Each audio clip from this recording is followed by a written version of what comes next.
નમસ્કાર, આપ જોઈ રહ્યા છો સ્પાર્ક ટુડે ન્યૂઝ। જમ્મુ કાશ્મીરના પહલગામમાં થયેલ આતંકવાદી હુમલાને લઈને દેશભરમાં રોષ જોવા મળી રહ્યો છે। ત્યારે પાવી જેતપુરના તમામ ધર્મના વેપારીઓએ પોતાના વેપાર ધંધા બંધ રાખીને વિરોધ નોંધાવ્યો હતો। તારીખ 22 એપ્રિલના રોજ કાશ્મીરમાં પહલગામમાં પાકિસ્તાન પ્રેરિત આતંકવાદીઓએ હુમલો કરીને 27 નિર્દોષ પ્રવાસીઓની હત્યા કરી હતી, જેને લઈને દેશભરમાં ભારે રોષ જોવા મળી રહ્યો છે, જેનો આજે દેશભરમાં સખ્ત વિરોધ કરવામાં આવી રહ્યો છે। ત્યારે છોટાઉદેપુર જિલ્લાના પાવી જેતપુર ખાતે પહલગામ હુમલાના વિરોધમાં નાના મોટા સૌ હિન્દુ મુસ્લિમ વેપારીઓએ પોતાના વેપાર ધંધાઓ સંપૂર્ણપણે બંધ રાખીને પાવી જેતપુર બંધને સમર્થન આપ્યું હતું। પહલગામ હુમલામાં આતંકવાદીઓએ 27 નિર્દોષ નાગરિકોની હત્યા કરી નાખતા દેશભરમાં આક્રોશ ચરમસીમાએ છે અને આતંકવાદીઓને ધરમૂળથી ખતમ કરવા માટે લોકો માંગ કરી રહ્યા છે। સમગ્ર દેશમાં આ ઘટનાને લઈ આતંકી કૃત્ય કરનારાઓ પ્રત્યે ફિટકારની લાગણી વરસાવી રહ્યા છે।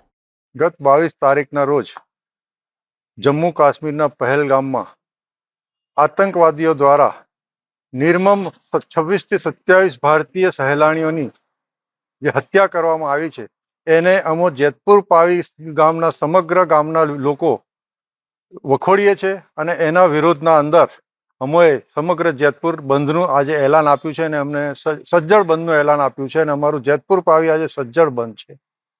અમારી સરકારશ્રીને એવી વિનંતી છે કે જેણે પણ આ નિર્મમ આતંકવાદી કૃત્ય કર્યું છે, એવા આતંકવાદીઓને સત્વરે જબ્બે કરી સખતમાં સખત નશ્યત થાય એવા પગલાં લઈ અને આતંકવાદને નાબૂદ કરવાના અંદર સરકાર પહેલ કરે એવી અમારી લાગણી છે।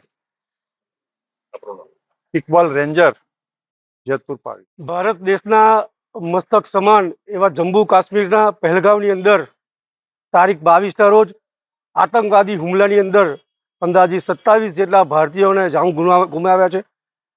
આ 27 પરિવારોને 27 લોકોને શ્રદ્ધાંજલિ અર્પણ કરવા માટે અને આ આતંકવાદનું માનવતા વિરોધી કૃત્યની વખોડવા માટે પાવી જેતપુર વેપારીઓએ, પાવી જેતપુર વેપારી મંડળે, પાવી જેતપુર સમગ્ર ગામની જનતાએ, તમામ શાકભાજીથી લારી ગલ્લાથી માંડીને તમામ ઉદ્યોગોએ આજે જેતપુર ગામને બંધનું એલાન આપ્યું છે। સાથે સાથે સરકારને આ આતંકવાદ વિરુદ્ધની અંદર જે કંઈ કાર્યવાહી કરવી પડે એ કાર્યવાહીના સમર્થનમાં આજે સમગ્ર પાવી જેતપુર બંધ છે અને અમારું સરકારને પણ અમારું એક નિવેદન છે કે આ માનવતાવાદી વિરુદ્ધના કૃત્યોને આતંકવાદને વખોડવા માટે તમારાથી જે પણ થઈ શકે અને જે આતંકવાદના આકાઓ છે એને નેસ્ત નાબૂદ કરવા માટે જે કંઈ સ્ટેપ લેશો એની સાથે સમગ્ર દેશની જનતા છે, સમગ્ર જેતપુર પાવીની જનતા સરકારને સમર્થન આપે છે। મોન્ટુ શાહ, ડેપ્યુટી સરપંચ, જેતપુર પાવી।